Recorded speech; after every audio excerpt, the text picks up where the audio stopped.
podcast about linguistic discrimination. I'm Carrie Gillen. And I'm Megan Figueroa. And we're here and we're healthy-ish. Well, I don't seem to have much of the COVID nastiness left behind. You know, I've got other health issues that are boring to talk about. Yes. the normal for us health issues that are just kind of around. Technically mine is new, although it probably was around for a while. Yeah. But now I just have to eat so boringly. I hate it. I hate my life. Anyway. I've been dying to talk to you about The Staircase on HBO because we both, know the story. Michael Peterson trial and all that. But Colin Firth as Michael Peterson is really hard for me because every time I see Colin Firth, I'm like, that's a British man. Oh, interesting. But his American accent in this, I think, is spot on. Like, I'm actually forgetting that he's British, even though when I look at him, I think he's British. Yeah, so I don't think of him as British in this role. He melts into it so well. He does. The thing that I have a trouble with is he doesn't really look like Michael Peterson. No. My sister pointed out that one of the guys from Scrubs would be a better, like the mean doctor. Oh yeah, Dr. Cox. It would be a better physical representation. But I think, setting all that aside, he sounds and moves exactly like Michael Peterson. It's uncanny. I know. I'm just in awe of his abilities. I always thought he was a good actor, but this is next level. He is perfection. This is Michael Peterson. This is an American man who is acting the shit out of this. You know who else is also really good? Is Parker Posey playing the DA. Yes. Wow, she gets her, way of talking, I think, really, really well. I know. Now, I'm not a Southerner, so I can't 100% judge the accent, but I don't know. Just the way that particular DA spoke, I feel like she's got that down. No, I agree. I just watched The Dateline again with Michael Peterson, and she was in there. I'm like, okay, Parker, yeah, this is how I think assistant DA or whatever was like. Oh, yeah, I think you're right. I think she is the assistant DA. You're right. Anyway, speaking of British people. Yes. According to Newsweek, Prince Harry has dropped his, quote, traditional royal accent and taken on a more, quote, laid-back tone in recent interviews, according to linguistic experts from the language learning platform Babbel. So he's included things like you guys and pop the hood. Pop the hood. When did that come up in an interview? Well, of course, these are things that I don't question when I say them or hear them, that they're, specific to a dialect. Well, you guys, yeah. But what does it mean, his royal English? Is that just, received pronunciation? RP. Yeah. Yeah, so I think he probably still has a very RP accent. It's just there's lessened. But if you listen even to the queen speaking from when she first became queen versus now, or more recently, I guess I should say, because she hasn't been in the public in a bit, it's not quite the same. That has already changed over 50 years or whatever. I guess it's closer to 70. 70 years. her accent has changed. The RP has changed. Yeah, I'm certain that he's mostly still RP-ish. Yeah. But because he's saying you guys inside of his accent, it probably sounds very odd. Yeah. Well, I'm wondering if this is just something that people are noticing or taking note of because of his move to the US and all that, because he's been with an American for a while now. And it just makes me think that perhaps these things have been happening maybe slowly, but happening before now. I doubt it. He was surrounded by people who had the full RP, and he was expected to behave in a particular way. So him leaving the family was probably what precipitated the change. He wouldn't have the opportunity to change before that. Oh, okay. So you think there's a conscious decision to, when you're royal, to sound a certain way? Yes. There has to be. There definitely is. Yeah. There definitely is. There's this whole code around what it means to be a royal and how you have to behave. And, if we want to talk about civility, whoo, boy. I mean, it's not unlike other areas of or other professions, I guess, because I know that they do that for like on-air personalities or like, journalists that are on air. There's like a code, basically a code that they follow when it comes to how they sound. And true, but at home they get to sound however they want. That's not the case for the royals. There's no time for them to like I don't know if you saw Spencer, but I think that also gave a nice little insight into like just how suffocating it would be to live in that family if you were an outsider. But if you were an insider, it'd still be suffocating. You just might not notice it. And so, at least as much. Right. And so when you leave, when you're finally free of it, because you're worried that your wife is going to kill herself, right? Right. You're like, oh, wait, I don't have to sound like that anymore. I can, like, I have my own voice. Right. That is probably still, like, affected. I mean, it's still, RP-ish, but it's just freer, looser. I'm guessing. Yeah. Okay, that's a good point. A big difference is not being able to. So at work, maybe you're code switching, and that's a whole different conversation. But like, and then at home, you're able to drop it. Right. Yeah, everyone has like different registers, right? We have our work register, we have our home register. I mean, like that's normal, but they don't. Right. There's no separation of church and state or whatever. There's work and home because their job is just to be royal. So they're always on. Ugh. And if you're around the queen, like you're really always on. Right. Miserable. Yeah, it sounds horrible. It sounds really horrible. And I think it's actually bad for them, and it's also bad for the rest of us. So people actually noticing that Harry is being a little bit more lax is like a big deal. It's like it's part of his break with the family. Like, everything he does, he breathes, and people are like, oh, what does this mean for the royal family? Right. But it's still, like, because it's the language aspect, I do find it interesting. Yeah, and I feel like, I mean, they use the example of you guys. That is a way to connect on a chiller level than what he's used to, I am sure. So, yeah. Yeah, and if Meghan was from the South, he might have picked up y'all instead. Right. Yeah, exactly. Anyway, be free. Exactly. So I thought, we haven't done this in a while, but we have an email.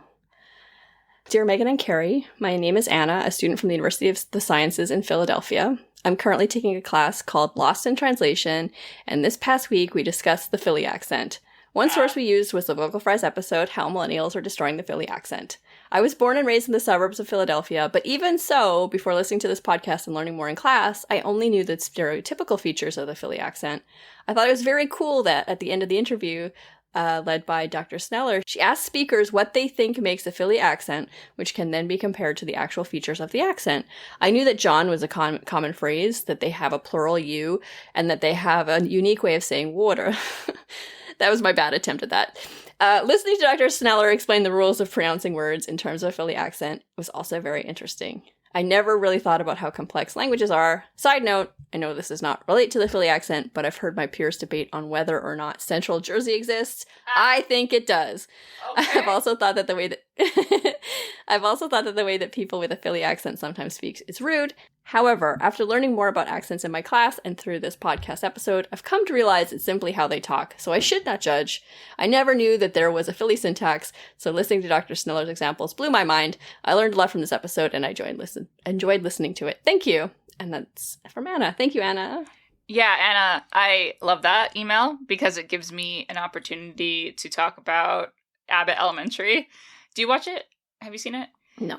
It's in Philly. And there's this like opening scene where one of the teachers, the main teacher, I think first grade, she teaches first grade, and she's teaching sight words. And so on the board, the sight words are John and use and hoagie. So it's like these, she says words that they would recognize or, know. And I thought that was so perfect. That's great. Yeah. I didn't know about the Philly accent in this way before we talked to Betsy. I can see why people are so proud. That's like one of our most popular episodes ever, right? Because like it got picked up by like the most popular. Yeah, people in Philly are proud people. Love their accent. Yeah. Yes. It's amazing. Yeah. And Central Jersey I don't know where I fall on that, because how am I to have an opinion? But I guess Bruce Springsteen would agree, right? Isn't he from Central Jersey?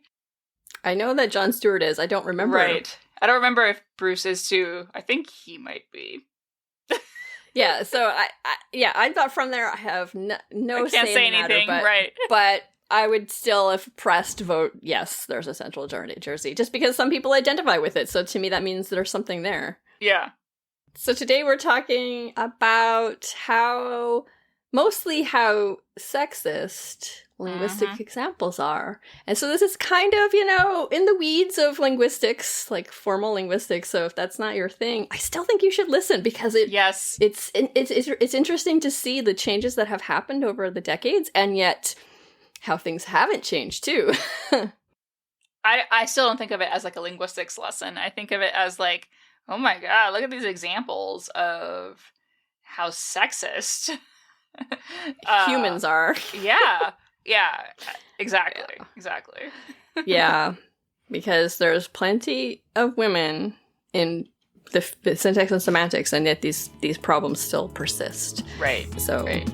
Yes. Yeah. Yeah. Hope you enjoy.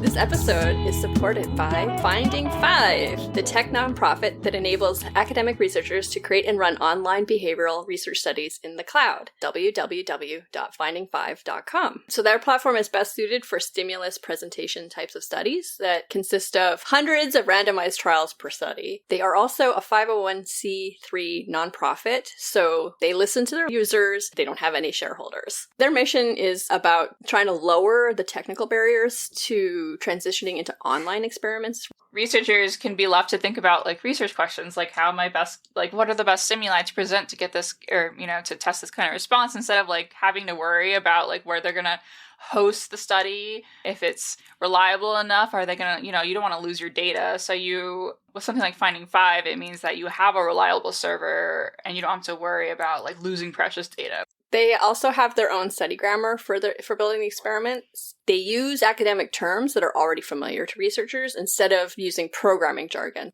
They have really nice features like exclusion criteria, and coming up, they're going to have demographics filters. It's also financially accessible because creating the studies is completely free. There's no feature restrictions to the study grammar, even if you don't pay for a subscription. It's only when you start collecting data that you start having to pay, and it's considerably lower price than alternative solutions. That low fee is just to maintain the operation of the nonprofit and not to make a profit. There's a promotional code for listeners of the Vocal Fries. You get a 1-month pro subscription for free, and that comes with all the premium features and 100 free participants for that 1 month. And the US server is www.finding5.com, and the promotional code is FF-US-fries. And if you are not in the US or close to the US, you might want to use the EU server instead, and that is eu.finding5.com, and the promotional code is FF-EU-fries. And that expires on August 31st, 2022, midnight Eastern Daylight Time.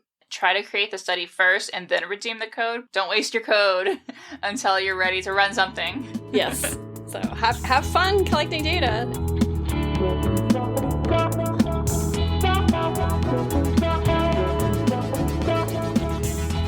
Today we're very excited to have Dr. Hadas Kotek, who is a linguist at Apple, who works on data science for natural language annotation projects for the Siri and Language Technologies team.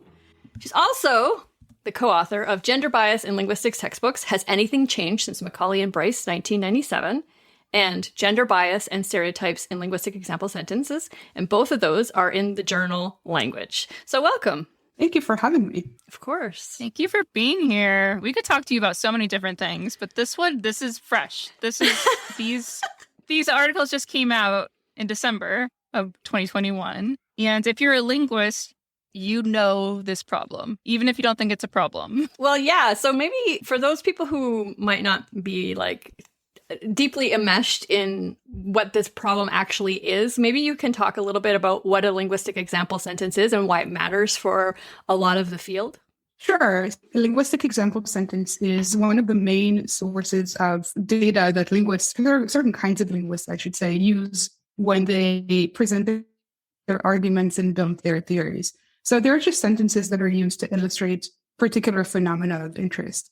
So, for example, if I wanted to very simply in English illustrate that a particular word order is acceptable in English, such as, subject, verb, object, I could give an example such as John ate an apple as an example of that subject John and verb ate and object apple is fine in English.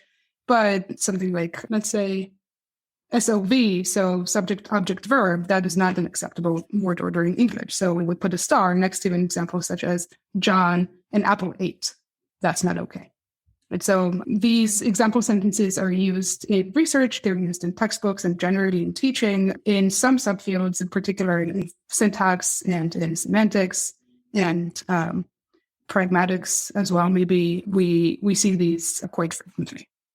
So why did you want to write these two papers? What were you looking for?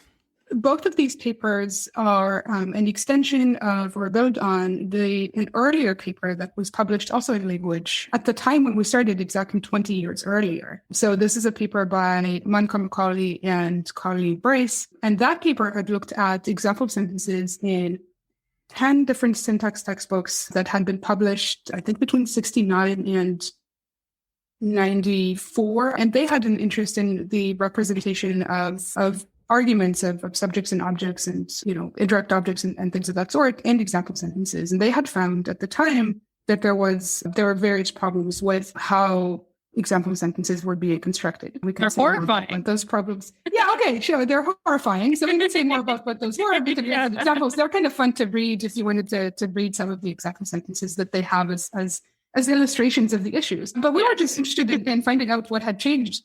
And, the original hope was that things had actually changed a lot. And, eventually the actual finding is not very much has changed since then. Horrifying in different ways. So for one example, Bill is proud of his father and tired of his mother.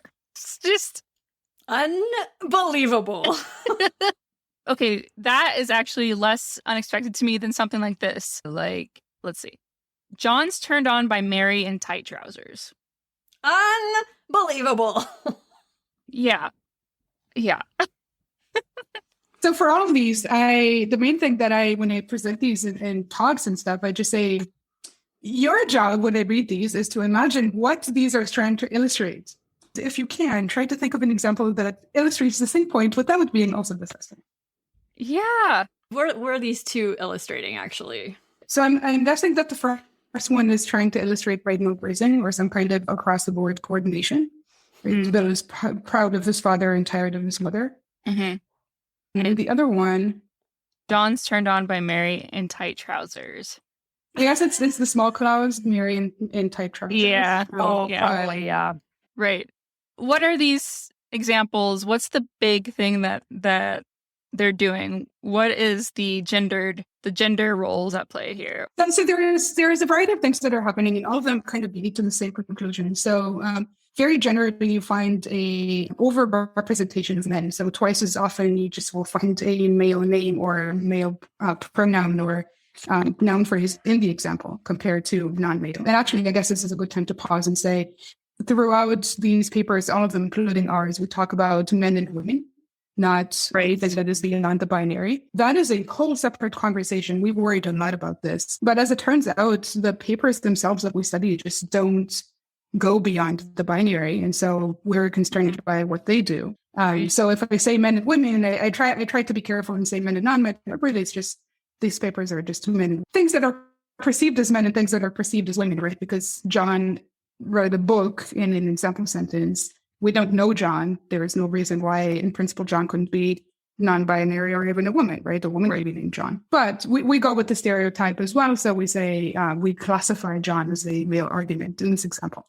Mm-hmm. So that aside, so we just find a whole lot more men than women in these example sentences. We find them in stereotypical uses. So men are the ones who engage in violent activities. They drink beer. They drive cars. They read. Turns out women don't read so much. Wow. But women, so men will read the book and the woman will put the book on the shelf. The thing that was interesting about that paper, and the main thing that's changed now, is that in these earlier works, in these earlier textbooks, you got these explicit and suggestive language, like Megan was reading.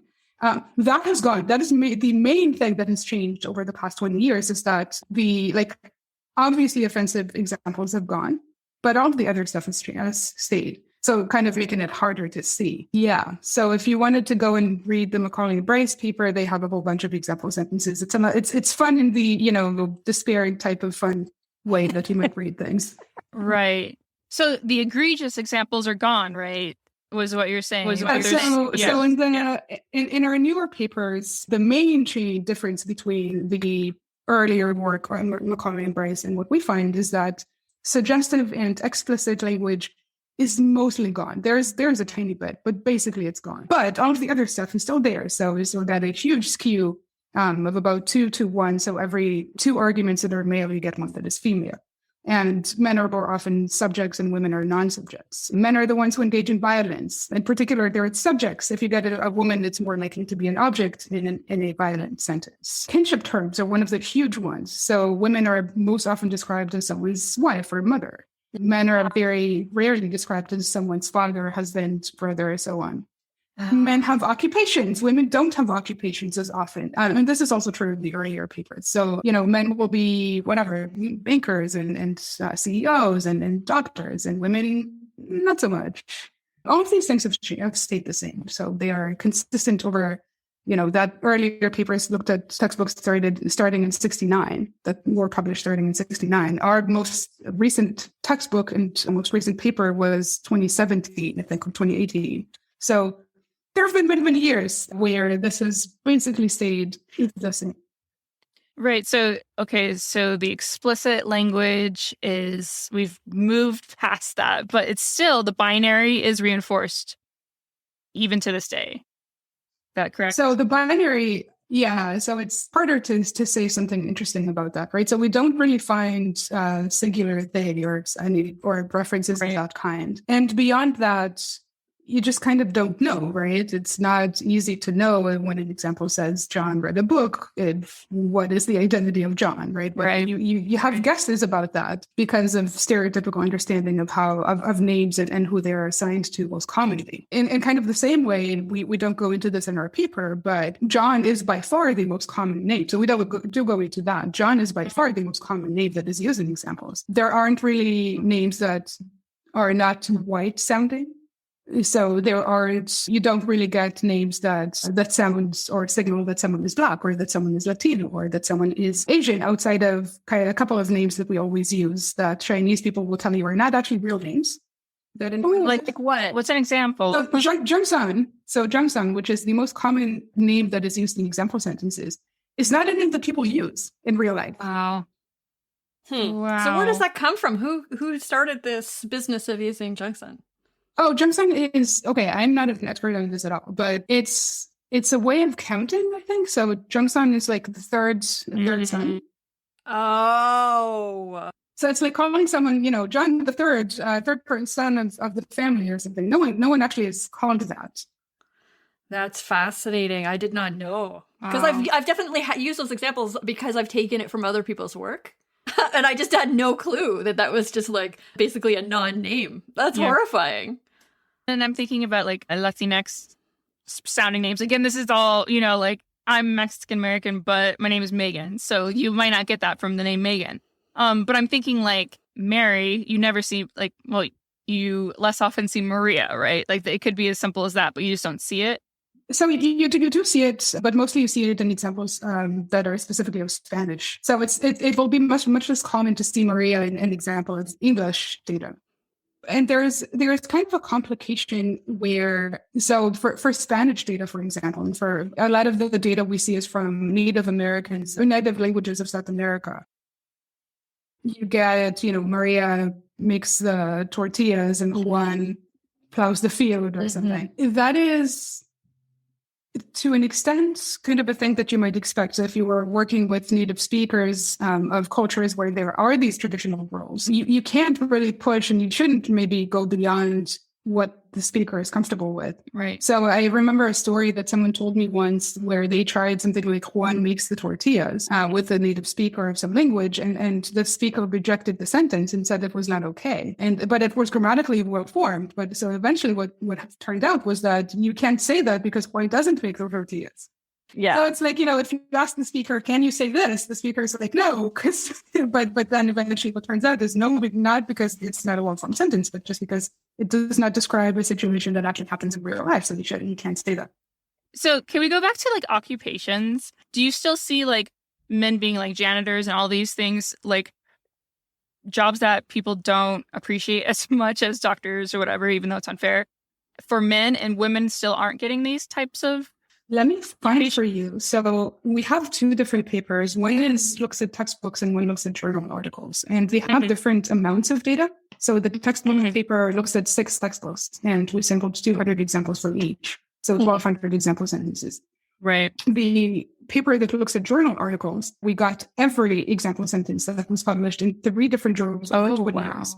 What journals did you? Language? Language. Linguistic inquiry and natural language and linguistic theory. The textbooks were not published and were not saying which ones. And so the reason I bring this up is that for the textbooks paper, because the numbers are sufficiently small, we just list every predicate that comes up. The other paper is just like way too much. So here's the full list of in the textbooks that we looked at. The full list of occupations that women have.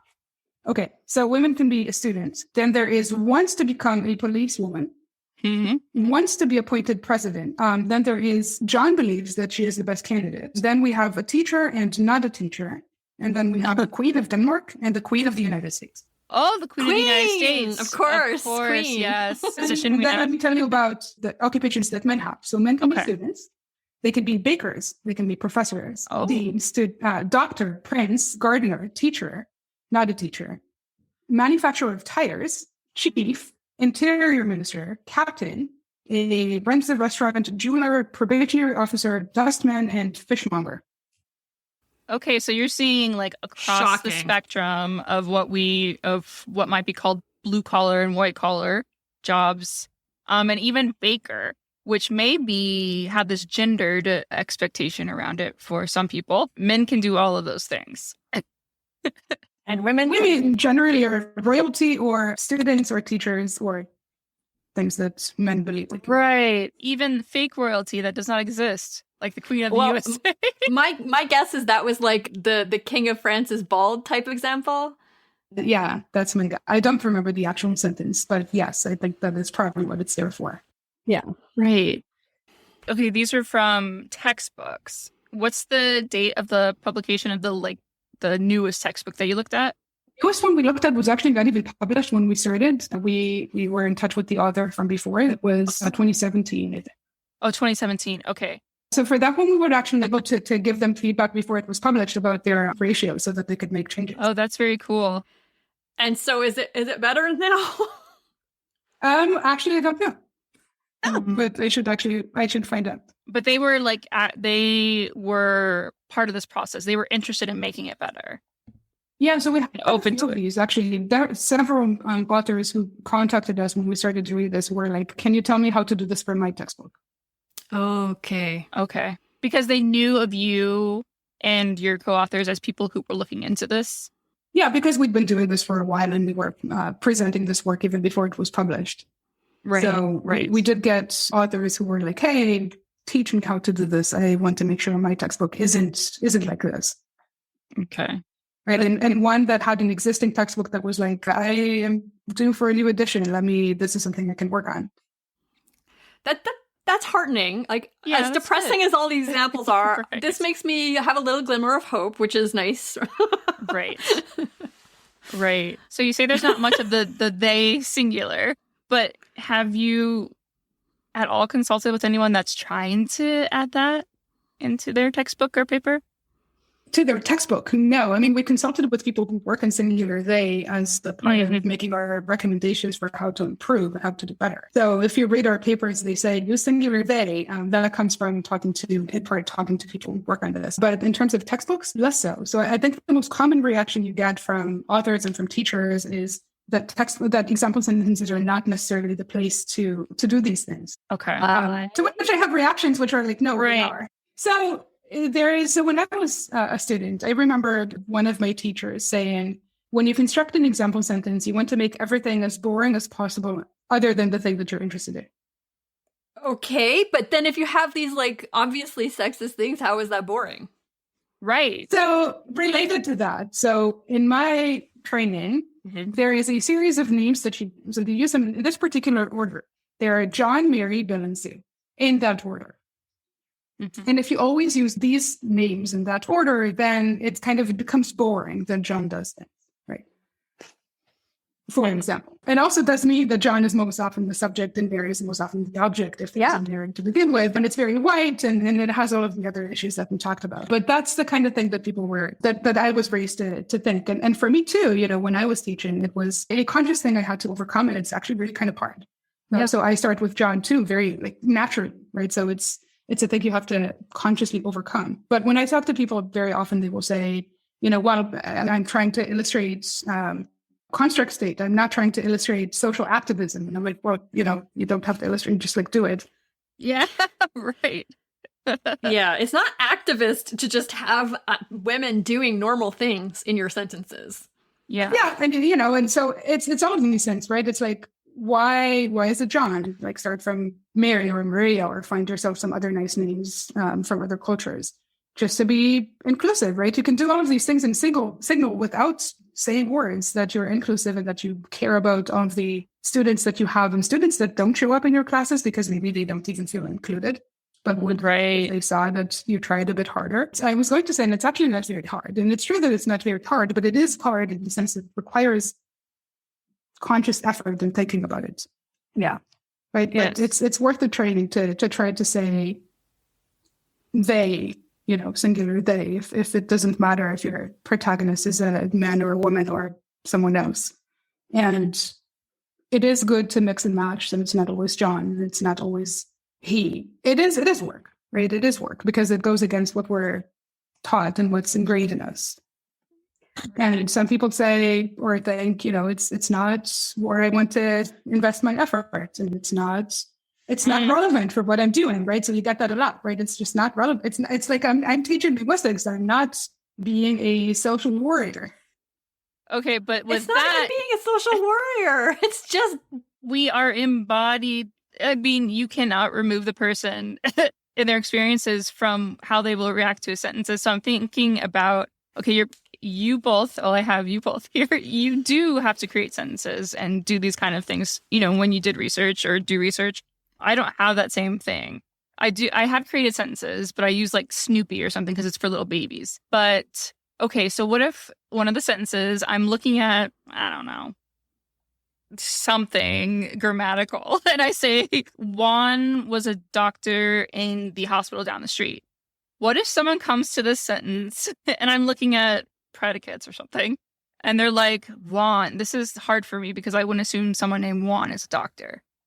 There is research showing that there is what they call the surprisal effects when someone or some argument shows up in a unexpected position. So there is a study, the famous and kind of nice study that does things like this. So it's a 2-sentence paradigm, and the first sentence is always has some kind of noun that is not gendered. So the CEO came into the room.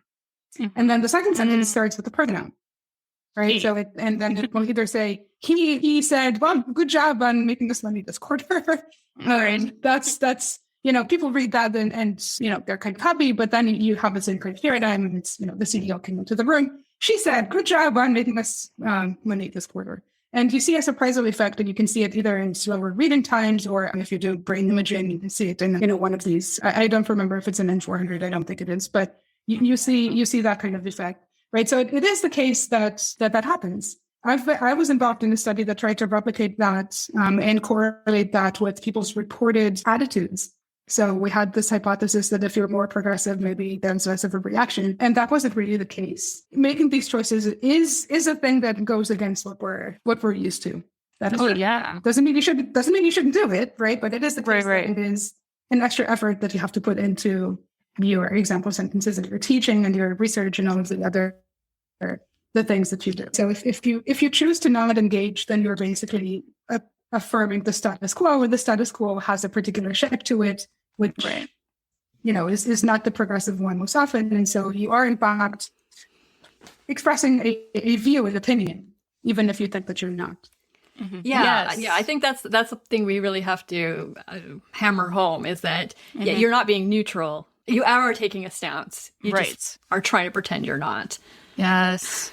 Carrie, I'm being so sassy about linguists even yesterday during another interview we did, but so many people, syntacticians, and on linguist Twitter, I think there's a lot of like syntactician hate, even from not hate, but like being critical. I don't know, it's hate. Yeah, but even from syntacticians who are not white men, cisgender, that they are actively contributing to this because they'll say, no, we're looking at syntax and that's it.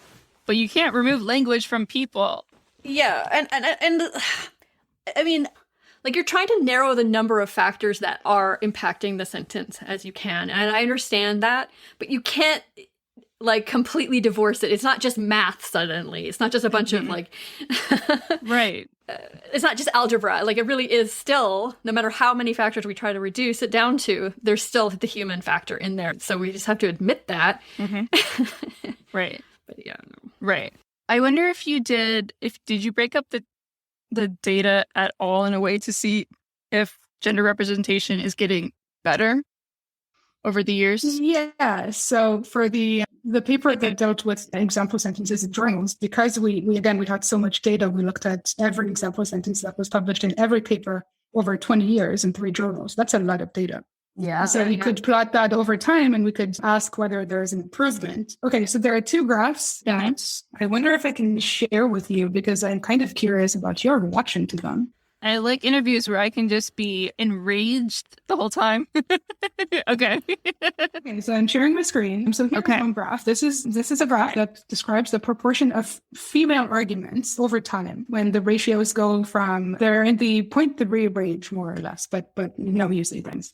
So men are represented 3 times more? Is that the ratio? No, it's 30%, 70%-ish, right? Oh. So 70% are men. Oh. So it goes from 30 to like 3 maybe?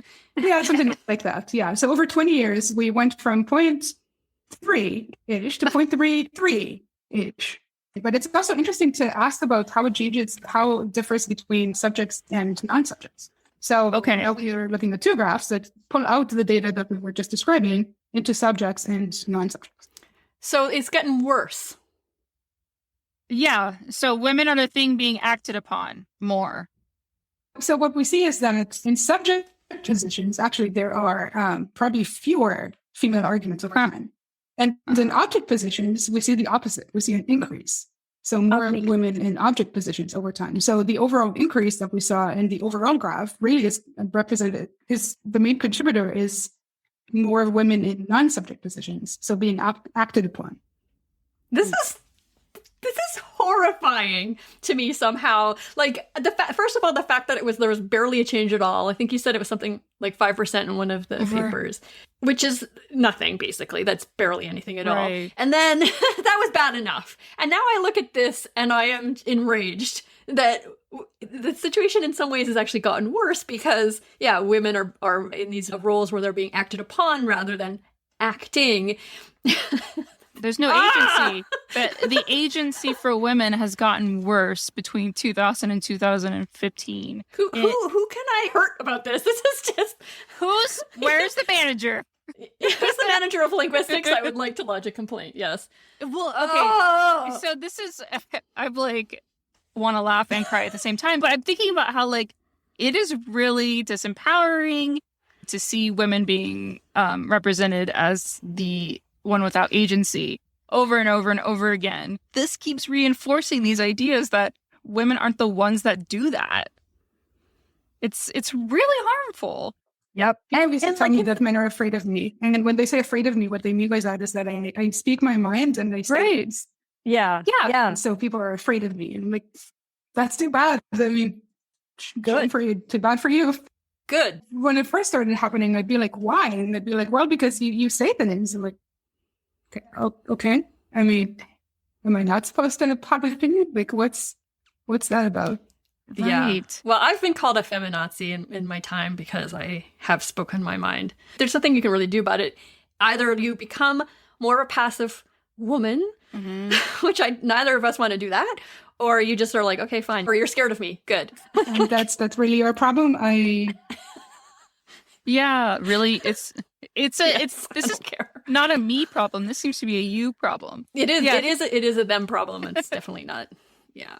Yeah. Well, it just goes back to how we've talked about before on the podcast. One of our first episodes, maybe our first episode, Carrie, where we're talking about words like shrill and bitchy, and all of these things are associated with women when women speak their mind. Well, that's not even like, I say speak their, like when women speak their mind, but it's like, it's not called that when men say things.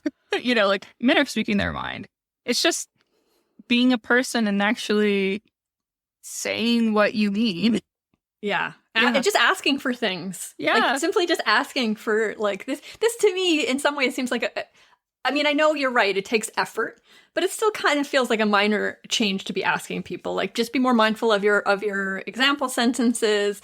Consider your audience, like, and consider the fact that you could be, just like feeding into the already existing patriarchy. So in this case, we're just focusing on gender here. So you're feeding into the patriarchy. Like, that's not great. And if you're okay with that, then it tells me who you are. And to me, I think the thing that also makes this even more horrifying is, like, yes, syntax and semantics are, probably more male dominated than other parts of the field, but linguistics as a whole is, has a lot of women in it, a lot of women, and we're still seeing this happen. Well, you got to ask yourself, is it related? Why there's so few women in syntax and semantics?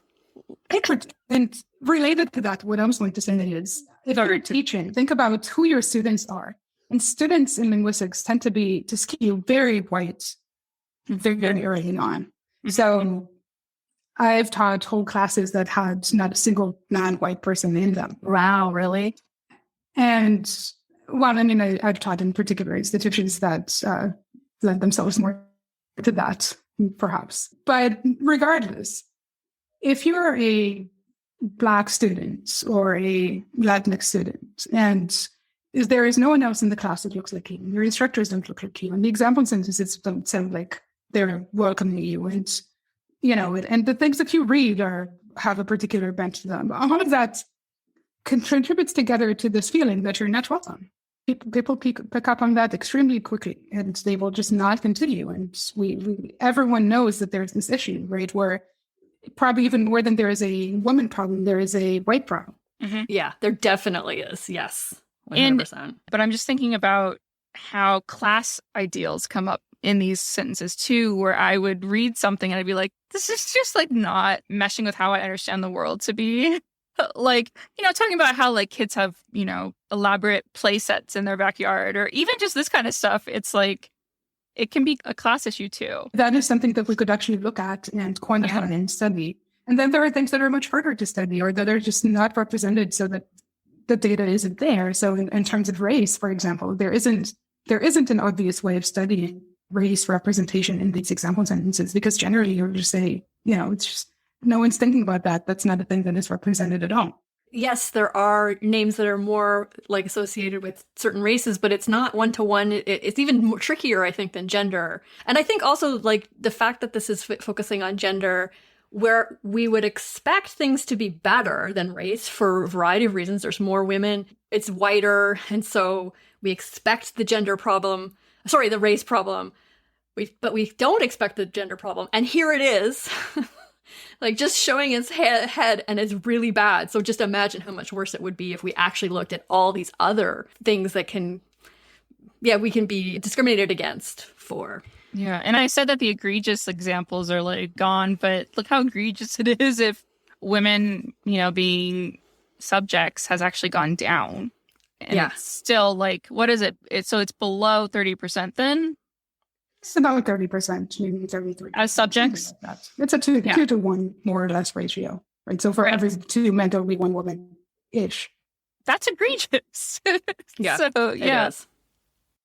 Yeah, it's pretty bad. And it, of course, maybe this is the time to say, we're looking at example sentences and that's a particular genre, it's a particular part of the field. Yeah. But it's not like, we don't have issues and, sexist or racist in other parts of our lives, right? So how we construct our example sentences has a correlation with who we cite, for example, and who we invite to present at our conferences, and who we shortlist, and who we hire, who become teachers, right? Who continue to use these example sentences. So it all kind of ties in. There is a particular way that example sentences make it easier to see, but it's not contained only within example sentences. It has no impact outside.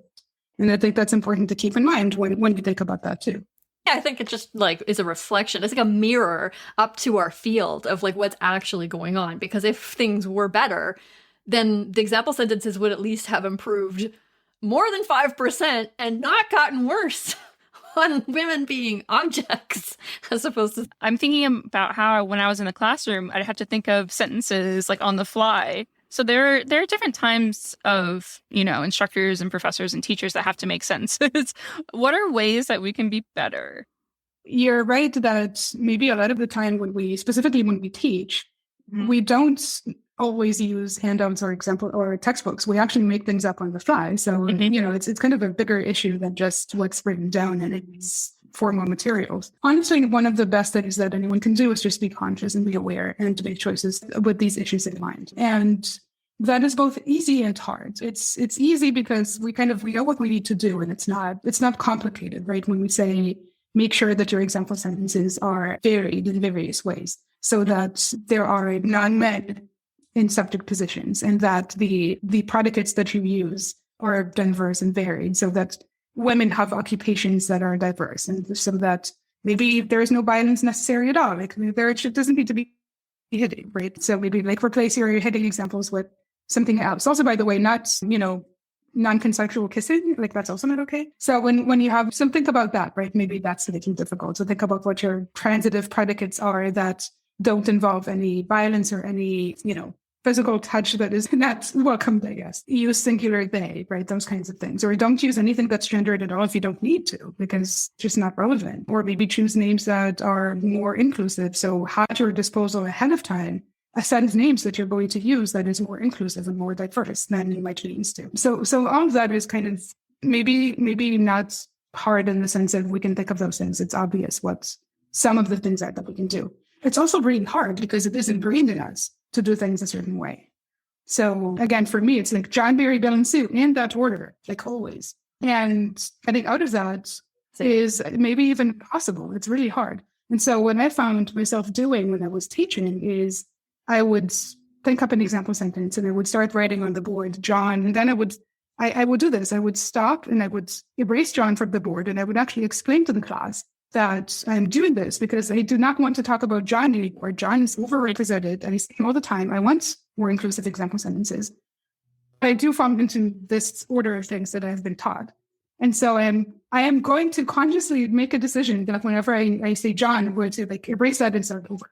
And so that's what I'm doing. And I actually explained that. It takes 30 seconds out of my teaching, but I think it's a good 30 seconds. It's a really good 30 seconds. I love it. It's really good advice. I will say I came across the transitive verb problem very early on because I was looking at passivization, I think. And it's tricky to find really good transitive verbs that are not violent because when they're not violent, it's very easy for them to become less transitive. So yeah, it's actually not an easy problem. I do think people should think about it and try to find the verbs in whatever language they're looking at that actually are nonviolent and still transitive, but it's not super easy. But also I've seen cases. So we do field methods classes, right, where you have a speaker and students go around asking the speaker to say things. And a lot of the times I've seen people use the speaker's name in example sentences, right? So if your speaker's name is Maria, then you might have the speaker say things like Maria makes tortillas or something. And, and then I see people being telling her, say Juan hates Maria. No, it's not okay. Or, Juan hates Maria, or all kinds of having the speaker say out loud things that may trigger them in some way because it's describing violence or it's describing negative emotions or just and even if it's not that situation, just having in your class a situation where you describe, the man hit the wall, or the man kicked the boy, or the man kicked, kissed, killed, whatever, the woman. Like those are kind of traditional example sentences. None of that is good. And maybe it's hard. That's true. And in some cases, maybe you're forced into these high context transitive verbs and it's unavoidable. Most of the time, though, it's probably not required for most of what you need to do. Yeah, there's almost always another thing you could use. Yes, for sure. So do you think that a good piece of advice would be that outside of the classroom, think about how you're going to address these things? Like just have some strategies? I think so. Yeah. So prepare your names that you're going to use. Think about the predicates that you're going to use. Yeah. Come ready with some of these. If you are in a context where you need to make some particular elaborate context, think about that ahead of time. Fewer semantics. Right.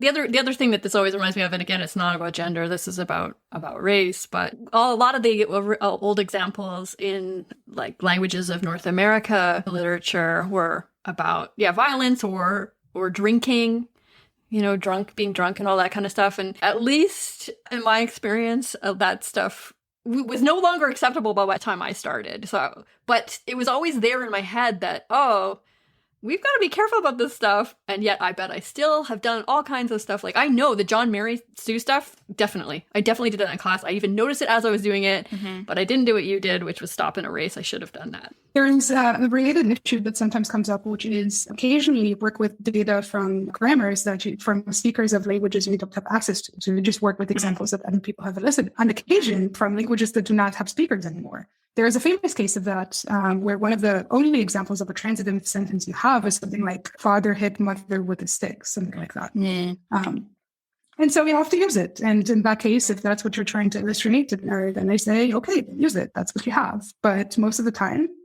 you can do better, right? Yeah. Right. And likewise, you can say something like, there may be famous examples that are offensive in various ways. You don't have to cite them. You can just say following XYZ and get the citation, but you can make up your own example if it's a language you're speaking. Yeah. So that's another thing to do.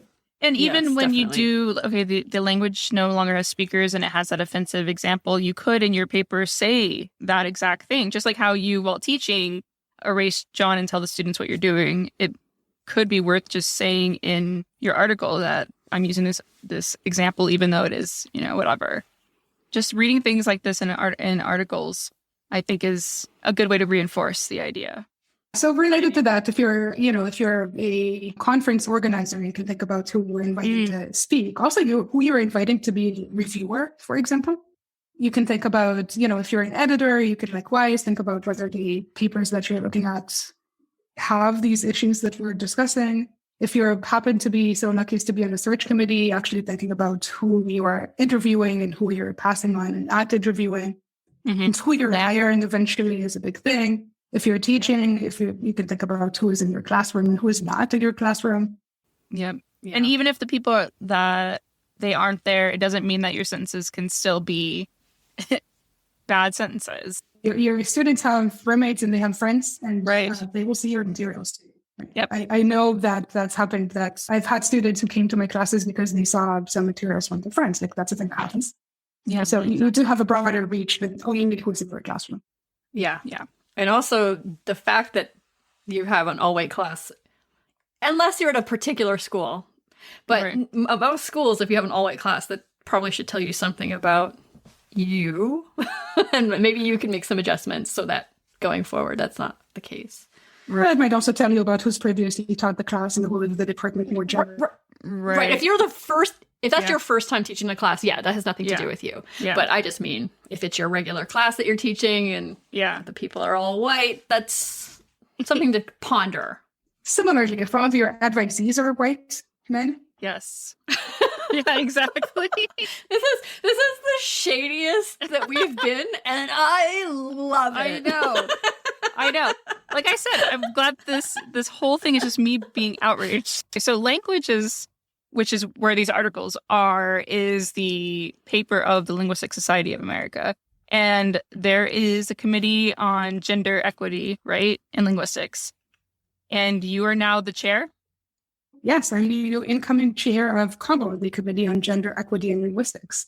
And what does that mean? This committee used to be called COSWL, the Committee on the Status of Women in Linguistics. And it's one of the oldest and most productive committees of the LSA. Just last year, we rebranded as the Committee on Gender Equity in Linguistics because we want to be more inclusive. And so we are one of the more productive committees of the LSA. We do a lot of things. Everyone can join. It's a free, open committee. So anyone who is a student or who is non-permanent faculty member or who's a faculty member who's been around for decades or who's not even an academic like me, I'm no longer an academic, everyone can join this committee. We try to pick up some number of projects every year and run with them. The textbook paper actually is written entirely by COGL members and started as kind of from a discussion at one of our committee meetings. But so some other things that we do. So we care about mentoring a lot. So we have a committee that is dedicated to what we call pop-up mentoring.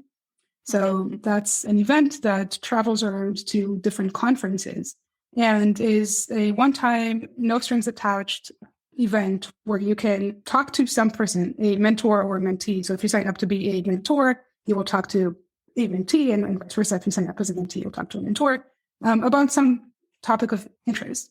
We try to we do pairing manually. So we actually kind of look at what everyone says that they would like to talk about. And it's a very interesting opportunity. So you get to meet with someone who you would otherwise probably not meet and not have a conversation with. And you get to have this outside perspective. Someone can tell you about how things happen at their institution.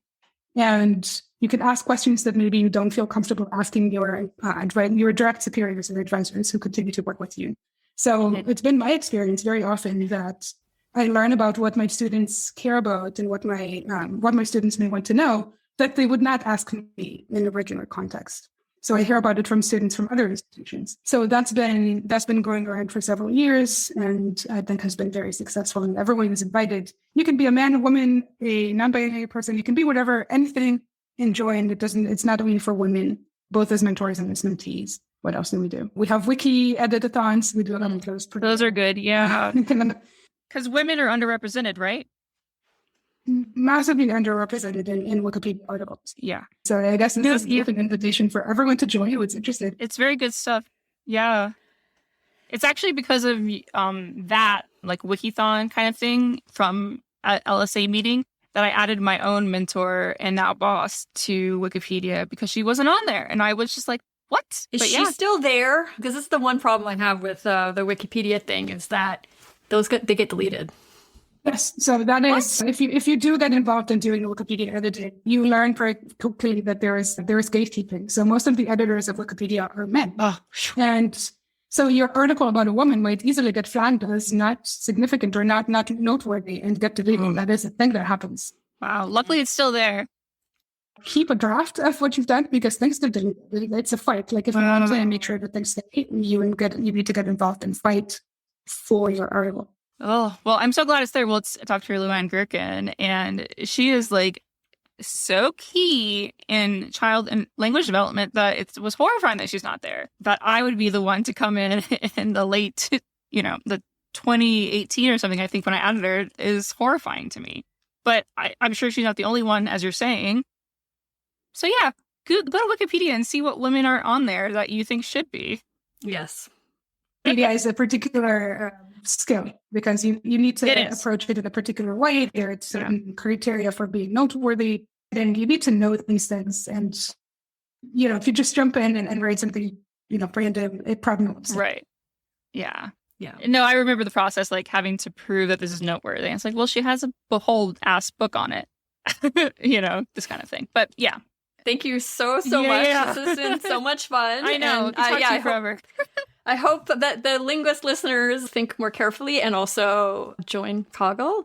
Yes. And non-linguist listeners, I hope that this kind of technical discussion was interesting and just shows that, linguists have a long way to go. It's not just everybody else, it's all of us. Yeah, absolutely. And we always leave our listeners with one final message. Don't be an asshole. But thank you for having me. It's been a lot of fun.